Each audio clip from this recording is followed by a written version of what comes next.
ನಮಸ್ತೆ ಮಕ್ಕಳ, welcome back to my channel. Please like, share and subscribe my channel. ಮಕ್ಕಳ, ಇವತ್ತು ನಾವು 1ನೇ ತರಗತಿಯ ಪರಿಸರ ಅಧ್ಯಯನದಲ್ಲಿ ಅಧ್ಯಾಯ 2 ಸುತ್ತಲ ಸಸ್ಯಗಳು ಈ ಒಂದು ಅಧ್ಯಾಯಕ್ಕೆ ಸಂಬಂಧಪಟ್ಟಂತಹ ಪ್ರಶ್ನೋತ್ತರಗಳನ್ನ ಈಗ ನೋಡ್ತಾ ಹೋಗೋಣ. ಫಸ್ಟ್ ಹೆಡಿಂಗ್ ನೋಡಿ, ಬಿಟ್ಟ ಸ್ಥಳ ತುಂಬಿರಿ. ಮೊದಲನೇ ಬಿಟ್ಟ ಸ್ಥಳ, ಡ್ಯಾಶ್ ಹಣ್ಣು ಕೆಂಪು ಬಣ್ಣದಲ್ಲಿರುತ್ತದೆ. ಉತ್ತರ ಸೇಬು. ಸೇಬು ಹಣ್ಣು ಕೆಂಪು ಬಣ್ಣದಲ್ಲಿರುತ್ತದೆ. ಎರಡನೇ ಬಿಟ್ಟ ಸ್ಥಳ, ಬಾಳೆಹಣ್ಣು ಡ್ಯಾಶ್ ಬಣ್ಣದಲ್ಲಿರುತ್ತದೆ. ಉತ್ತರ ಹಳದಿ. ಬಾಳೆಹಣ್ಣು ಹಳದಿ ಬಣ್ಣದಲ್ಲಿರುತ್ತದೆ.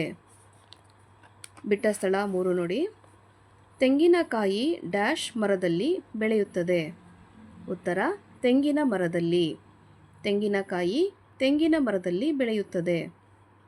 ಬಿಟ್ಟ ಸ್ಥಳ 4, ಮೂಲಂಗಿ ಡ್ಯಾಶ್ ಬಣ್ಣದಲ್ಲಿರುತ್ತದೆ. ಉತ್ತರ ಬಿಳಿ. ಮೂಲಂಗಿ ಬಿಳಿ ಬಣ್ಣದಲ್ಲಿರುತ್ತದೆ. ಬಿಟ್ಟ ಸ್ಥಳ 5, ಕುಂಬಳಕಾಯಿ ಡ್ಯಾಶ್ ಎಲ್ಲಿ ಬೆಳೆಯುತ್ತದೆ. ಉತ್ತರ ಬಳ್ಳಿಯಲ್ಲಿ. ಕುಂಬಳಕಾಯಿ ಬಳ್ಳಿಯಲ್ಲಿ ಬೆಳೆಯುತ್ತದೆ. ನೆಕ್ಸ್ಟ್ ಹೆಡಿಂಗ್ ನೋಡಿ, ಗುಂಪಿಗೆ ಸೇರದ ಪದವನ್ನು ಆರಿಸಿ ಬರೆಯಿರಿ. ಮೊದಲನೇದಾಗಿ ಗುಲಾಬಿ, ಸೂರ್ಯಕಾಂತಿ, ಮಲ್ಲಿಗೆ, ತಾವರೆ. ಇದರಲ್ಲಿ ಗುಂಪಿಗೆ ಸೇರದ ಪದ ತಾವರೆ. ಎರಡನೇದಾಗಿ ಹಾಗಲಕಾಯಿ, ಹೀರೆಕಾಯಿ, ಪಡವಲಕಾಯಿ ಹಾಗೂ ಬೆಂಡೆಕಾಯಿ. ಇದರಲ್ಲಿ ಗುಂಪಿಗೆ ಸೇರದ ಪದ ಅಂತ ಹೇಳಿದರೆ ಬೆಂಡೆಕಾಯಿ. ಮೂರನೇದಾಗಿ ಆಲೂಗಡ್ಡೆ, ಬೀಟ್ರೂಟ್, ಕ್ಯಾರೆಟ್ ಹಾಗೂ ಟೊಮೆಟೊ. ಇದರಲ್ಲಿ ಗುಂಪಿಗೆ ಸೇರದ ಪದ ಟೊಮೆಟೊ. ನಾಲ್ಕನೇದಾಗಿ ಮಾವಿನ ಹಣ್ಣು, ಪರಂಗಿ ಹಣ್ಣು, ಸಪೋಟ, ದಾಳಿಂಬೆ ಹಣ್ಣು ಹಾಗೂ ಕಲ್ಲಂಗಡಿ ಹಣ್ಣು. ಇದರಲ್ಲಿ ಗುಂಪಿಗೆ ಸೇರದ ಪದ ಕಲ್ಲಂಗಡಿ ಹಣ್ಣು. ಐದನೇದಾಗಿ ಮಾವಿನ ಮರ, ಬಾಳೆ ಮರ, ಹಲಸಿನ ಮರ ಹಾಗೂ ಆಲದ ಮರ. ಇದರಲ್ಲಿ ಗುಂಪಿಗೆ ಸೇರದ ಪದ ಆಲದ ಮರ. ನೆಕ್ಸ್ಟ್ ಹೆಡಿಂಗ್ ನೋಡಿ, ಹೊಂದಿಸಿ ಬರೆಯಿರಿ. ಮೊದಲನೇದಾಗಿ ಬಾಳೆಹಣ್ಣು. ಬಲಭಾಗದಲ್ಲಿರುವಂತಹ ಆಯ್ಕೆಗಳಲ್ಲಿ ನಾವು ಸೆಲೆಕ್ಟ್ ಮಾಡಬೇಕಾಗತ್ತೆ ಮಕ್ಕಳ. ಬಾಳೆಹಣ್ಣು ಹಳದಿ. ಎರಡನೇದಾಗಿ ಸೇಬು. ಸರಿಯಾದ ಉತ್ತರ ಕೆಂಪು. ಸೇಬು ಕೆಂಪು. ಮೂರನೇದಾಗಿ ಕಲ್ಲಂಗಡಿ ಹಣ್ಣು. ಇದು ಸಹ ಕೆಂಪಾಗಿರುತ್ತಲ್ಲ ಮಕ್ಕಳ, ಕಲ್ಲಂಗಡಿ ಹಣ್ಣು ಕೆಂಪು. ಹಸಿ ಮೆಣಸಿನಕಾಯಿ. ಸರಿಯಾದ ಉತ್ತರ ಹಸಿರು. ಹಸಿ ಮೆಣಸಿನಕಾಯಿ ಹಸಿರು. ಮೂಲಂಗಿ. ಸರಿಯಾದ ಉತ್ತರ ಬಿಳಿ. ಮೂಲಂಗಿ ಬಿಳಿ. ನೆಕ್ಸ್ಟ್ ಹೆಡಿಂಗ್ ನೋಡಿ, ಕೆಳಗಿನ ಪ್ರಶ್ನೆಗಳಿಗೆ ಉತ್ತರಿಸಿರಿ. ಪ್ರಶ್ನೆ 1, ಯಾವುದಾದರೂ 5 ತರಕಾರಿಗಳ ಹೆಸರನ್ನು ಬರೆಯಿರಿ.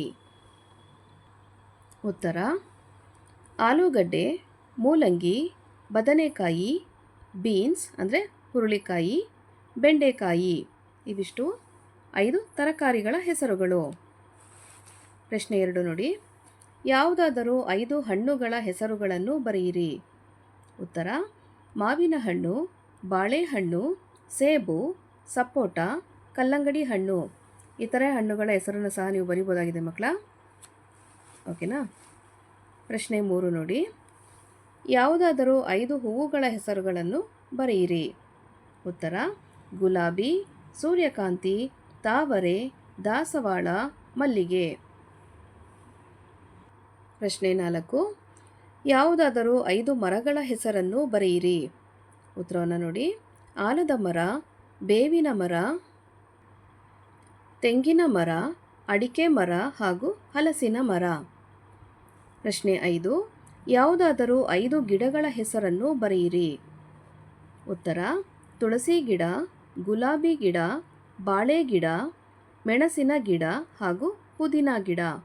ಇವಷ್ಟೇ ಅಲ್ಲದೆ ಇನ್ನೂ ಸಾಕಷ್ಟು ಗಿಡಗಳಿರುತ್ತೆ ಮಕ್ಕಳ. ನೀವು ಅದನ್ನು ಸಹ ಬರಿಬೋದು. ಇದನ್ನೇ ಬರಿಬೇಕು ಅಂತ ಏನೂ ಇಲ್ಲ. ನಿಮಗೆ ಬೇರೆ ಯಾವೆಲ್ಲ ಗಿಡಗಳ ಹೆಸರು ಗೊತ್ತಿದೆ ಅದನ್ನು ಸಹ ನೀವು ಬರಿಬೋದಾಗಿದೆ ಮಕ್ಕಳ.